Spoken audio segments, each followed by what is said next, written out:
من نفس واحدة وخلق منها زوجها وبث منكما رجالا كثيرا ونساء واتقوا الله الذي تساءلون به والأرحام إن الله كان عليكم رقيبا يا أيها الذين آمنوا اتقوا الله وقولوا قولا سديدا يصلح لكم أعمالكم ويغفر لكم ذنوبكم وما يطع الله ورسوله فقد فاز فوزا عظيما.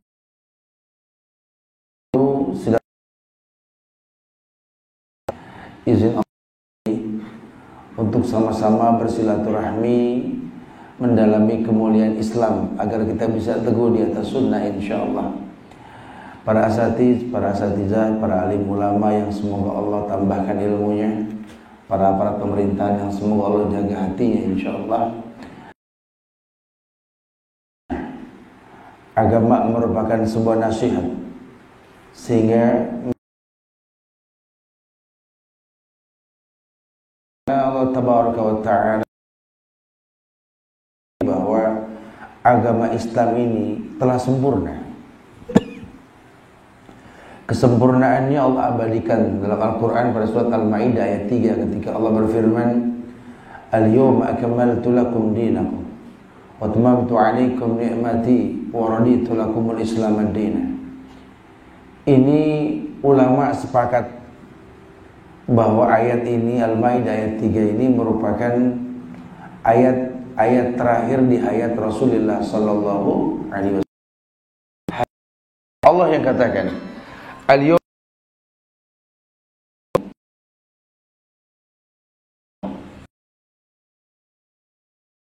umat ini telah sempurna Allah.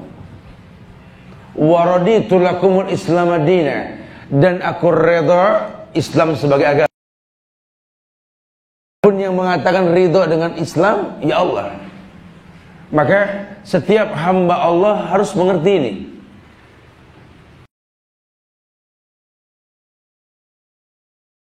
Nikmat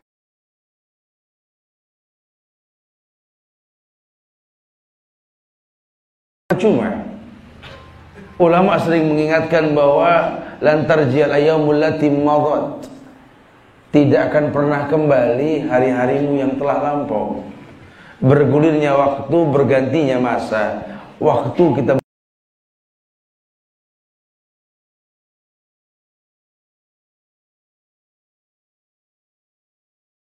memiliki ajal. Oleh karena itu Rasulullah kepada umat ini agar betul-betul berpegang teguh kepada sunnah. Salah satunya hadis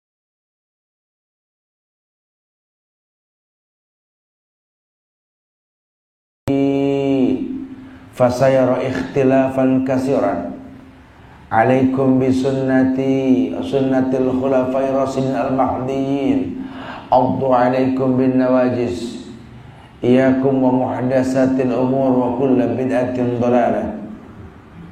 Maya'ish minkum ba'di, kata Rasulullah, yang hidup setelahku nanti akan melihat perbedaan yang banyak. Shadaqa Rasulullah sallallahu alaihi wasallam.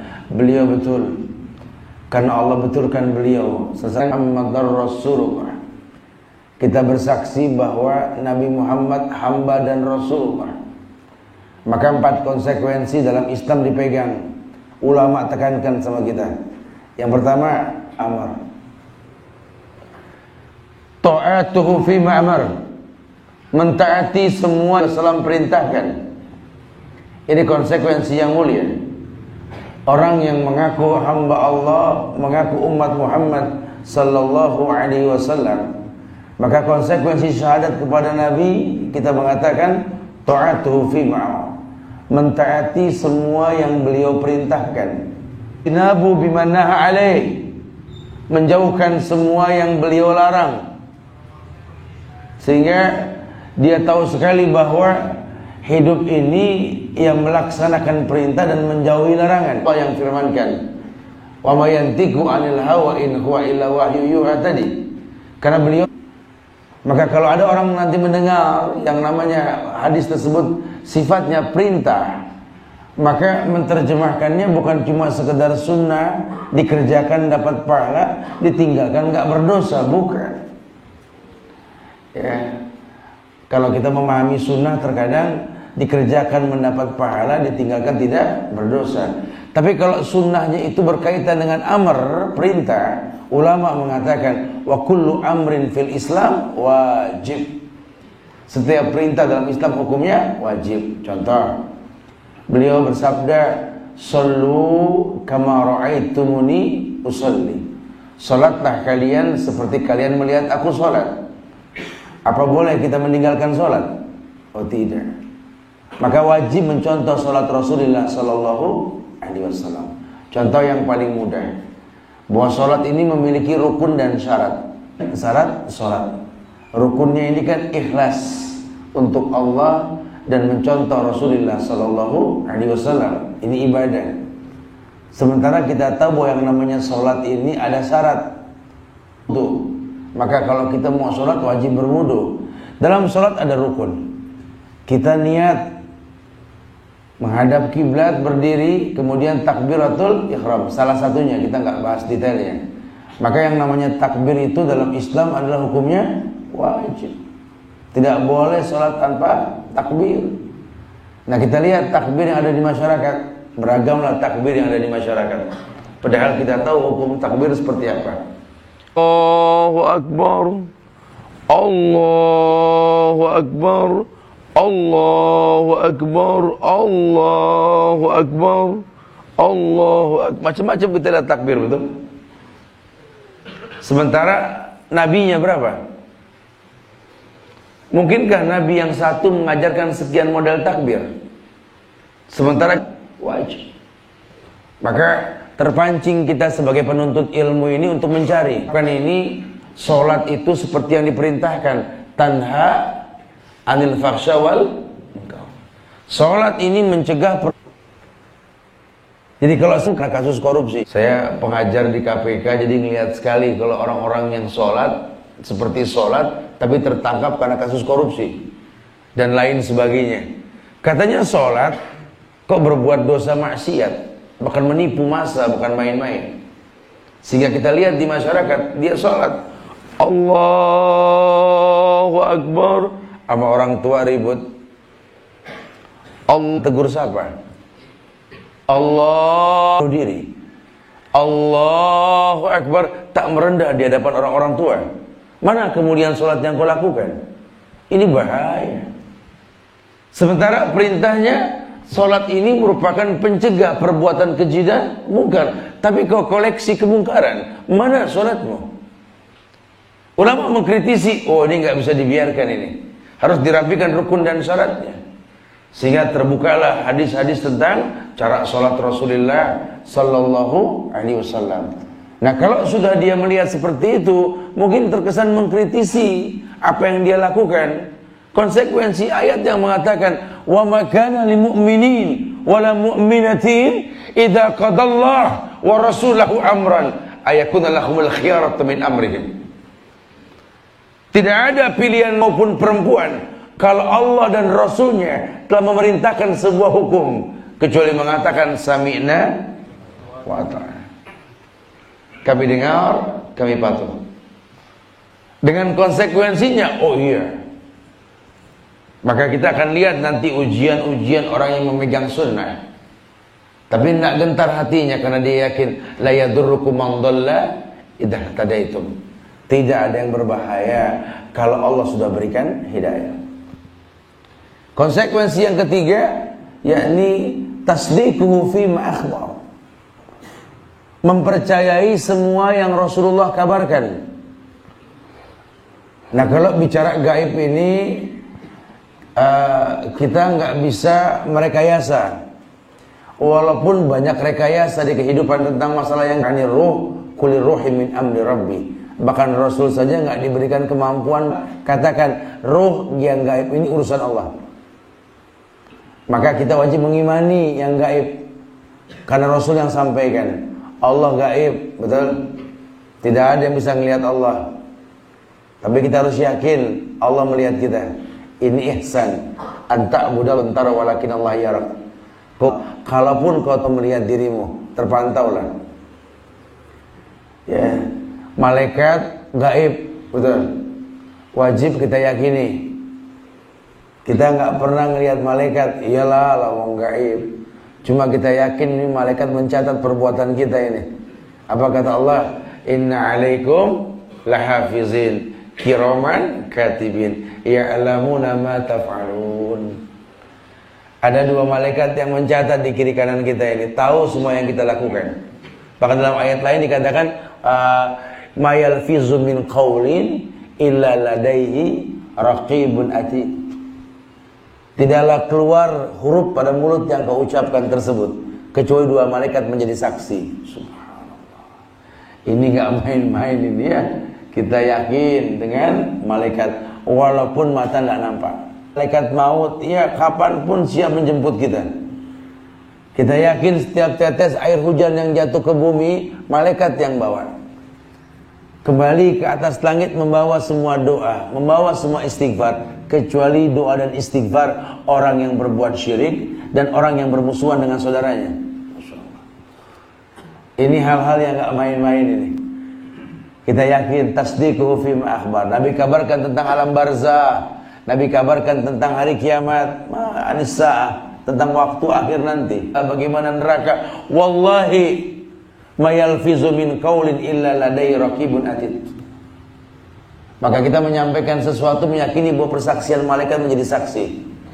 Kita percaya yang Nabi katakan wala ainun ra'at wala khata belum melihat itu bisa menghayalkan. Tapi kalau Rasul yang kabarkan. Dan yang terakhir yakni la ya'budallah illa bima syara'a alaih. Tidak beribadah kecuali dengan apa yang beliau syariatkan. Main-main. Taraktukum mistal bayda lailukum kannaharikum di akhir hayat Rasul. Wahai umat kata Rasulullah, kutip malamnya lebih terang daripada siangnya. Bayanatil hukum telah dijabarkan buat kalian. Tidak ada yang tidak mungkin di atas dunia ini. Allah telah mudahkan buat kalian agar kalian tahu bahwa sesungguhnya Allah berikan kemudahan melalui Rasulullah sallallahu alaihi wasallam. Maka tidak ada satupun perbuatan kecuali merujuk pada Rasulullah sallallahu alaihi wasallam. Sehingga sahabat-sahabat, para ulama mengatakan bahwa law kana khairan lasabaquna ilaih. Kalau seandainya satu perbuatan ibadah kita lakukan adalah sebuah kebaikan, tidak ada kebaikan kecuali mencontoh Rasulullah sallallahu alaihi wasallam. Jadi selama memang syariat itu Rasul contohkan, maka buat kita tinggal melakukan saja. Nanti akan terjadi khilaf. Tapi khilaf ini nggak mempertontonkan keanarkisan gitu loh. Karena diantara kita juga nih ada kadang-kadang ini menyikapi khilaf dengan permusuhan. Ini yang sangat bodoh sekali. Ijtihad guru-gurunya dianggap sebagai fatwa. Ini kan bahaya. Ya, akhirnya tidak mau tegur sapa, tidak mau mengucap salam. Ini bahaya. Hati-hati, antum tidak ada taklid dalam agama. Taklidul a'mal ini tidak ada. Bicara ijtihad nanti itu kalau memang ulama yang berijtihad, kalau betul pahalanya 2, kalau salah pahalanya 1.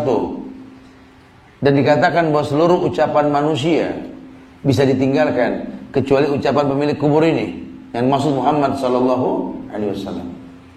Ya kalau batasannya cuma ijtihad, maka kita nggak mudah mengatakan ini sebuah hukum kecuali betul-betul kita paham hukum sebab akibatnya. Ya nggak gampang mengiyakan. Ini bahaya sekali. Dan mulai banyak di masyarakat kita sehingga terkesan Islam ini terpecah-pecah. Ya, kita ingin betul-betul paham bahwa ada konsekuensi yang keempat, la ya'budallah illa bima syara'a. Tidak beribadah dalam kepada Allah kecuali adanya syariat. Karena dalam ilmu usulul fiqh beliau melobi hingga 5 waktu yang pahala per waktunya 10 50 waktu. Turunlah perintah untuk melakukan salat. Aqimis sholata lidzikri warka'u ma'arakin wasjudu ma'asajidin. Baca perintah. Sallu kama ra'aitumuni usolli. Sahabat pun melaksanakan. Masya Allah. Dijadikan imam untuk diikuti. Ju'ilal imam liyutamma bihi. dijadikan imam untuk diikuti. Idza qala imam Allahu akbar fakabbiru, kalau imam berkata Allahu akbar bertakbirlah kalian. Masyaallah. Tahrimuhu takbir wa tahliluhu salam, kata Rasul. Hadzal din, sempurna sekali ini agama. Ketika orang berpegang teguh yang Nabi katakan, bada al-Islam gharib fasayaudu kama bada'a fatuba lil ghuraba. Islam ini asing, kata Rasul. Dulu asing. Orang melaksanakan syariat asing. Sehingga turun ayat penyempurna. Idza jaa'a nas.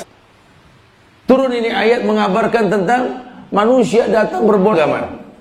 Seluruh orang paham agama. Sehingga Islam tidak asing lagi, semua merasakan. Fasayaudu kama bada'a, akan kembali asing lagi. Kita pegang hukum sunnah, Masya Allah. Kalau sekarang sudah alhamdulillah. Ya beberapa tahun yang lalu ketika sunnah ini sudah merembah di hati para penuntut ilmu, ini mulai jadi tontonan. Dulu kita punya ulama. Ya, kita punya Sultan Hasanuddin, Masya Allah. Kita punya Tuanku Imam Bonjol. Kita punya Pangeran Diponegoro. Kita punya Teku Umar. Kita punya Kiai Haji Ahmad Dahlan. Kita punya Kiai Haji Hasim As'ari. Kita punya yakni Syekh Ahmad Surkati, Hasan, Buya Hamka, Muhammad Nasir. Kita punya Agus Salim. Kita punya ulama-ulama hebat dulu. Yang depannya Belanda bilang ekstremis.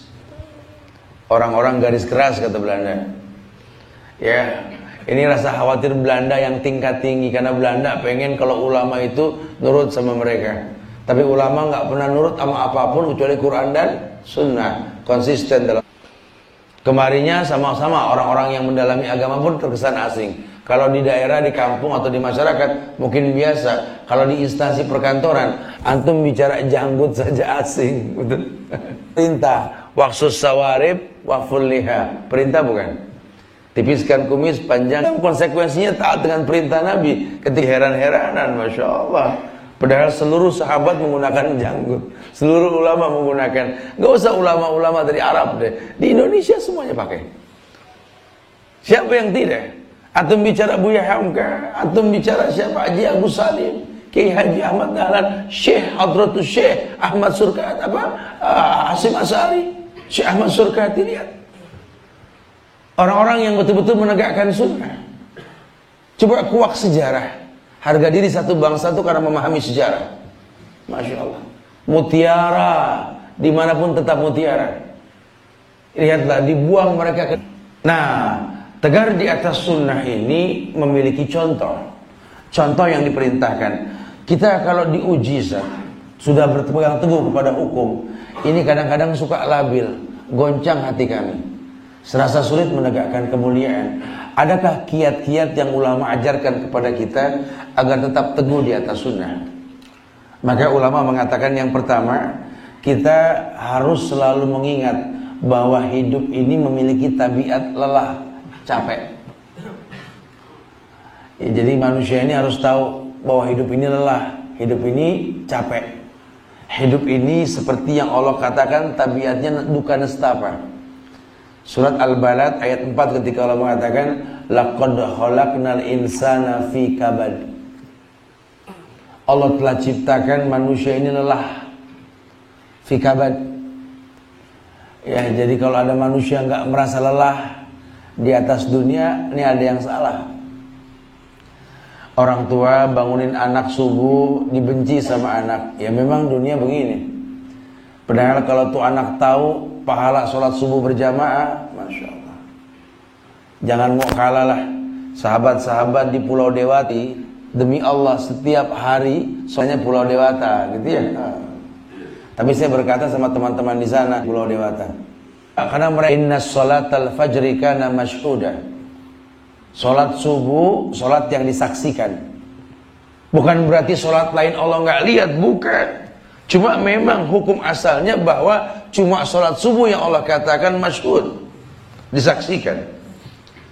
Jangankan Allah yang menyaksikan, kita kalau cinta sama seseorang, menyaksikan apa yang kita perbuat, kadang-kadang kegeeran kita, betul. Nyisir nggak beres-beres, pakai baju nggak pede, sampai bingung, warnanya lain-lain. Masya Allah. Dan berjalan orang heran. Kenapa? Karena grogi. Ya, belah kanan, belah kiri itu rambut, tarik belakang, betot depan, masih nggak ada yang nengok gitu ya. Takut ada yang lihat penampilan yang Masya Allah.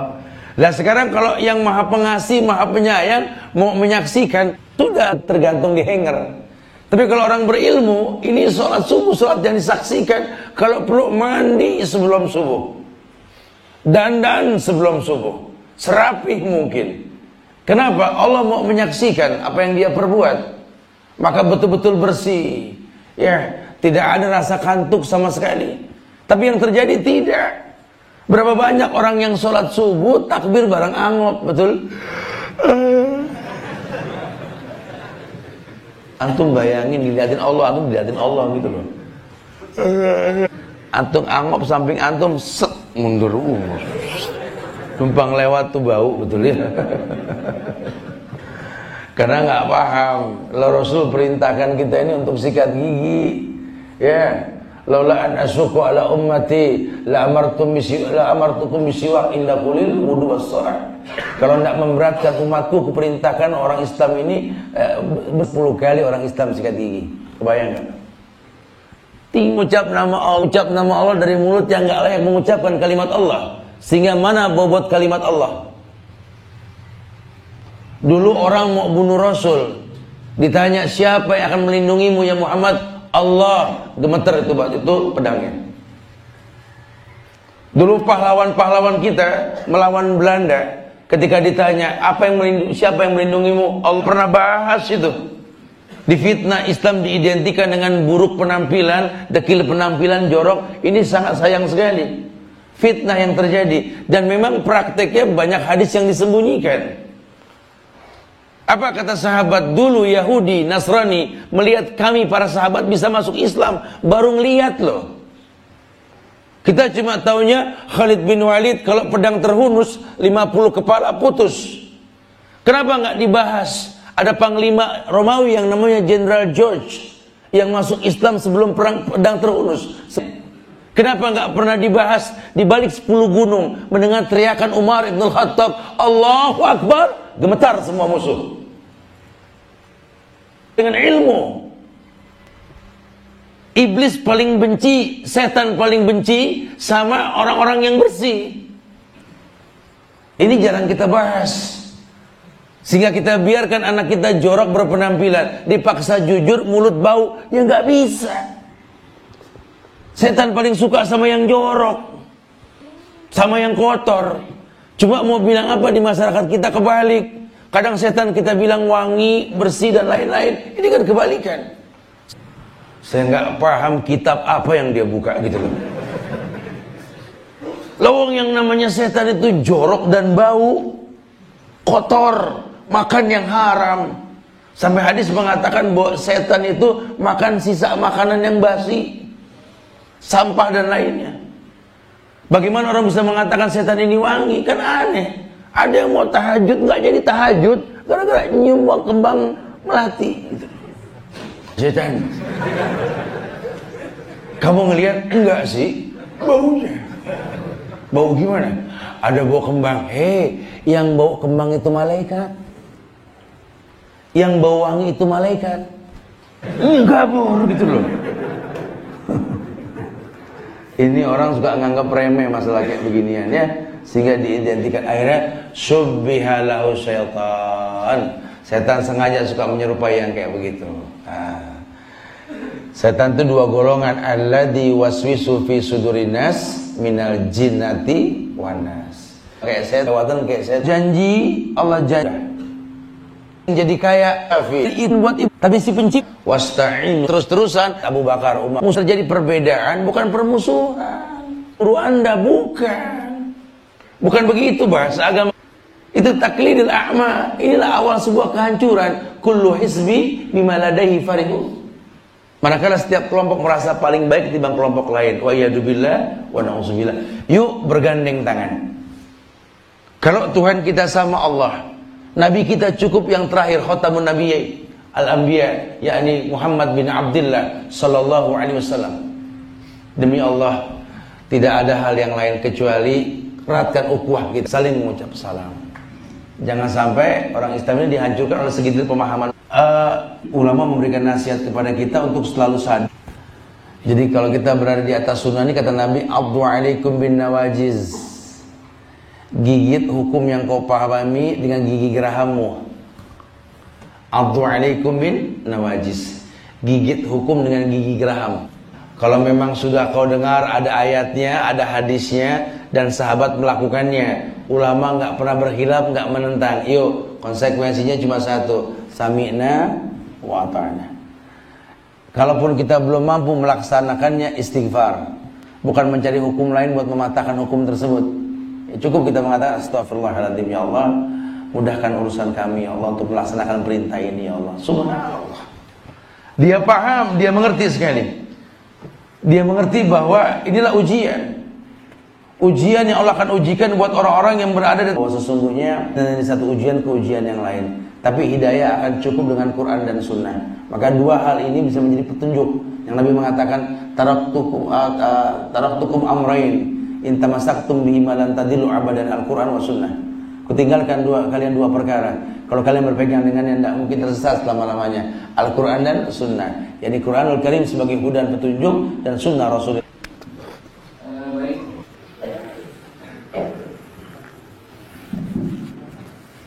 Assalamualaikum warahmatullahi wabarakatuh. Juga banyak organisasi Islam seperti Hidayatullah, Al-Akhirat, dan lain-lain.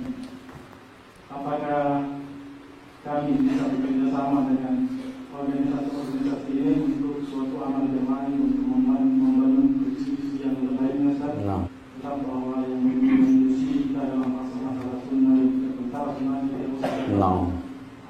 Baik. Ayo, Masya Allah pertanyaannya. Iya, saya senang datang ke Palu dan berjumpa sama antum. Barakallahu fiik ya akhi. Iya, Ustaz, bagaimana sikap kita menyikapi perbedaan di masyarakat kita di Palu ini, sementara kristenisasi ini sudah merebak di pegunungan-pegunungan daerah Palu ini. Ini muskilah di sini, akhi.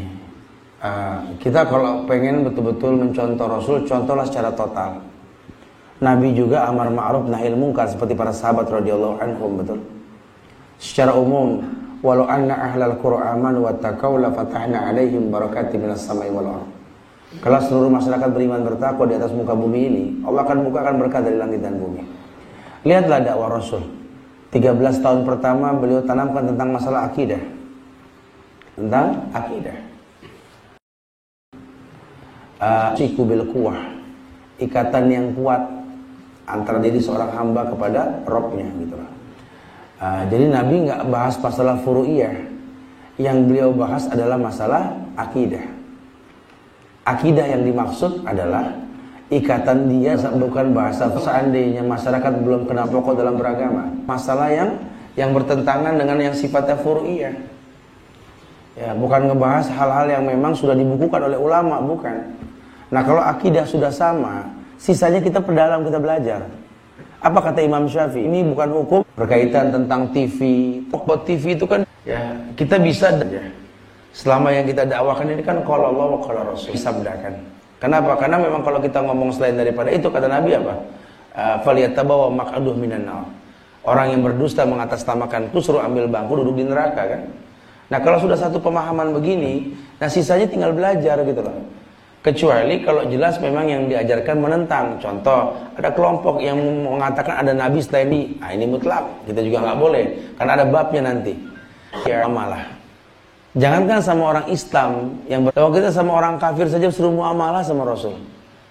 Jadi sangat disayangkan sekali ulah segelintir manusia, karena memang inna fil kalami la sihrun ya akhi. Ini ucapan ada sihir. Kadang-kadang kita kalau sudah fanatik sama seorang guru, ini perkataannya seperti fatwa Tuhan gitu, apa seperti firman Allah gitu loh. Padahal tidak. Dia juga manusia. Dia juga tempat salah dan dosa. Jangan pernah kita beranggapan kalau orang berilmu itu maksum. Tidak ada. Tidak ada manusia yang suci. Manusia pasti berbuat salah. Nah, ketika kita menganggap bahwa guru kita ini nggak salah dalam ucapannya, alasannya apa dulu? Kalau memang firman Allah Malaysia, akhi. Bukankah Rasulullah dengan Abu Bakar, orang yang mengharamkan musik. Dan memang mu'minana ya nggak boleh. Tapi ketika Abu Bakar dan Rasul datang ke Madinah, hijrah, beliau disambut oleh musik, oleh nyanyian, Thala al-Badru, betul?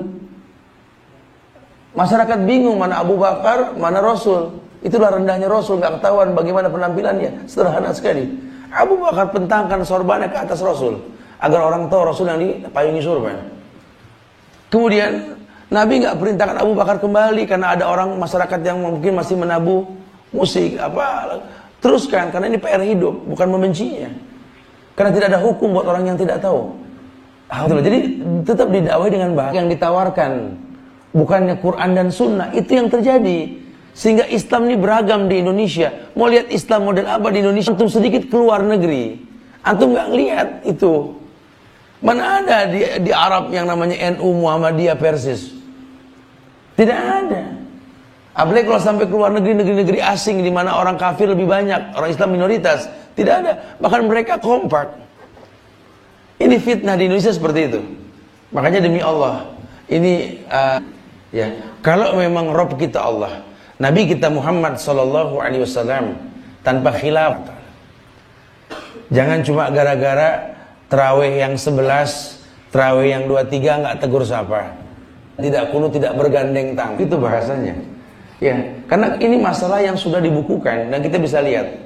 Rasulullah melakukan 11, sahabat melakukan. Tapi zaman Umar menyaksikan orang melaksanakan amibo yang namanya sholat malam terhenti seterusnya. Maka ini pemahaman yang mungkin perlu kita luruskan. Jangan sampai gara-gara furu'iyah, ijtihadiyah, kita nggak bertegur sapa. Sementara kita tahu ini nggak rela sama kita. Antum perhatikan wallahi ya, gara-gara khilaf yang dibuat-buat di masyarakat kita, ini jumlah muslim di Indonesia tinggal 60%, akhi. Pak Harto masih 83%. Itu juga nggak semuanya hafal nama Allah. 60% juga nggak mengatakan gusa ka gusa Israel. Kita seperti buih di lautan. Orang yang kaku, yang keras, agama ini yusrun, agama kemudahan. Gampang kok. Kalau antum melihat orang dan keagamaannya, simpel kok. Saya salin. Sifat agama bikin orang gampang akrab. Hayyin, hatinya mudah dalam bersosialisasi. Kalau agama bikin kita nggak punya 3 sifat ini, buru-buru istighfar. Ada yang salah ini. Sampai orang menganggap, ya Allah saya sih mendingan dia yang dulu baik. Waktu belum masuk kelompok ini sekarang galak, tobat, buru-buru tobat. Ada yang salah ini. Kalau agama ini akan memberikan simah dalam wajah kita. Simatuhum min asaris sujud. Ada bekas sujud. Bekas sujud bukan sekedar cemong di jidat, bukan. Oh ini mudah, antum tekan sedikit dalam sujud bekas. Tapi bekas sujud ini lebih dari ini. Karena orang udah kena asam urat nggak cemong-cemong dong jidatnya. Sholat yang dia lakukan membuat dia enggan berbuat keji dan mungkar. Sholat membuat dia menjadi perekat umat. Gampang untuk kenal sama manusia. Menyiapkan stok maaf yang lebih banyak ketimbang kesalahan yang dilakukan. Adanya amar ma'ruf nahil mungkar bil hikmah wal mu'izatil hasanah hum billati hiya ahsan. Lihat. Lasta minna, bukan dari golongan kami. Alhamdulillah. Anda bukan dari golongan kami. Ente golongan apa ya Allah? Masya Allah. Ya Allah kok jadi galak amat setelah beragama. Bukan minum madu nih, makan tahun. Soalnya.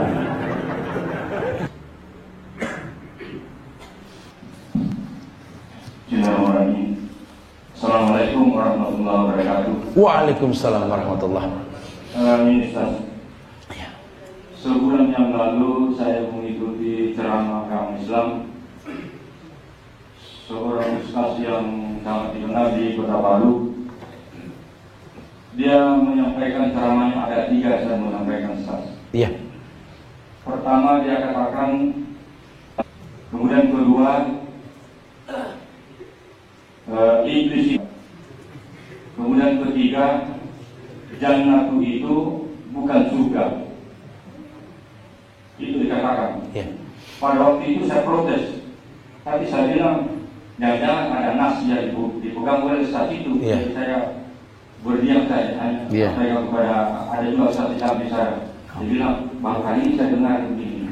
Jangan sampai, jangan sampai ini aliran baru nih mas. Ya, itu saya mau tanyakan apakah akan yang sesat atau menyesatkan. Iya. Terima kasih. Assalamualaikum warahmatullahi wabarakatuh. Waalaikumsalam. Waduh. Ini kalau kita cari nasnya ketemunya pasti tolak belakang semua ini, Pak. Karena tadi konsekuensi syahadat pada Muhammad itu kan taat dengan perintah beliau kecuali membaca Al-Fatihah. Maka kalau nggak ada Al-Fatihah nggak sah sholatnya. Kecuali kalau dia menjadi makmum. Ada khilaf di sini, Pak. Qiraatul imam, qiraatul makmum, begitu kan? Bacaan imam, bacaan makmum. Maka kalau imam baca cukup yang lain dengar. Khilafnya di situ. Imam Syafi'i bilang tetap makmum baca Al-Fatihah. Tapi kalau seandainya mendengar bacaan imam, dia mendengarkan bacaan lebih afdol. Khilaf Al-Fatihah cuma di bismillah. Bismillah kadang-kadang dizaharkan, kadang-kadang disirkan. Ada yang Bismillahirrahmanirrahim, Alhamdulillah. Ada lagi yang Bismillah, Alhamdulillahirabbil alamin. Tapi enggak merubah sab'ul masani 7 ayat Al-Fatihah itu. Itu enggak apa-apa. Tapi kalau sampai enggak baca, saya enggak nemukan nasnya. Kemudian yang kedua, kalau setan masuk surga dulu sebelum Adam turun, betul. Adam digoda oleh iblis. Tapi kalau setelah itu masuk surga, wallahu alam, tidak menemukan nasnya, Pak.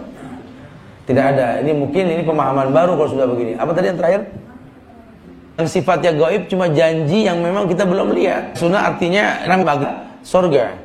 Di Quran tidak ada, tapi di hadis-hadis Nabi. Sebenarnya hadis Nabi ini melerai semuanya. Ini ingkar sunnah.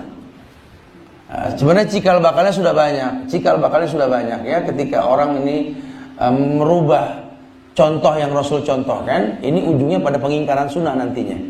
Yang gampang yang saya sampaikan semalam, Pak ya. Yang mudah. Di mana-mana orang qaikum dikosor. Pahaman baru. Tidak ada di Islam. Makanya kita jangan main-main masalah ini. Apalagi ada contoh ya. Allahu a'lam. Saya baca tulisan dulu ya, karena memang ini lagi. Assalamualaikum. Ana mau bertanya, ana sudah susah untuk bangun sholat malam. Jadi ana sholat witir 1 rakaat. Setelah sholat ba'diyah sholat isya. Sholat mungkin yang perlu dikatakan oleh Abu Bakar As-Siddiq itu witir sebelum tidur, bukan ba'da sholat isya. Witir bangun, begitu ya. Adapun witir artinya ganjil, bukan penutup. Artinya ganjil betul. Sehingga sholat tahajud itu antum bisa 2 rakaat 1 witir cukup.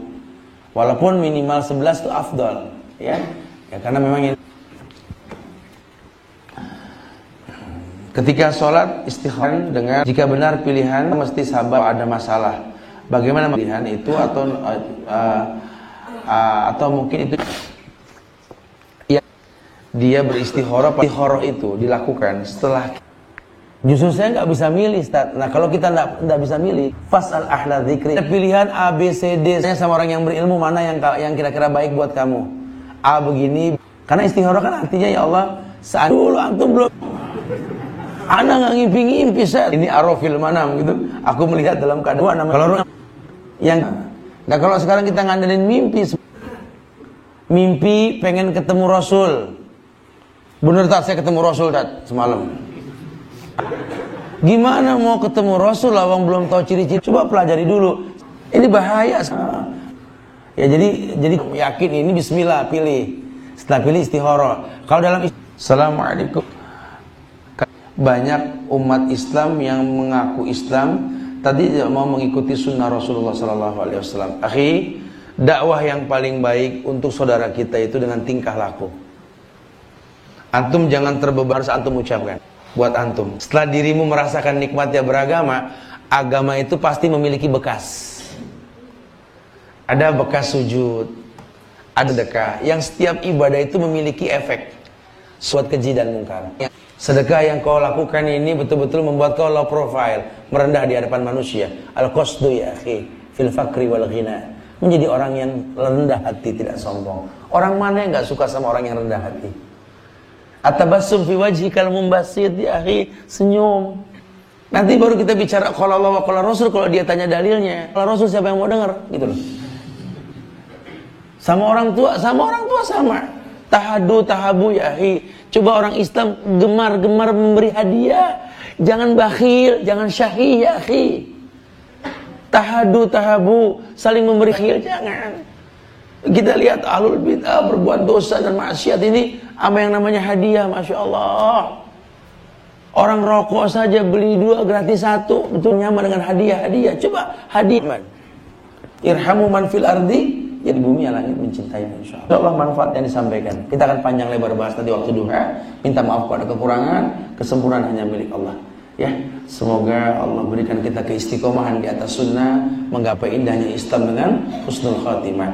Ingat, ad-din, agama sebuah Allah wabarakatuh.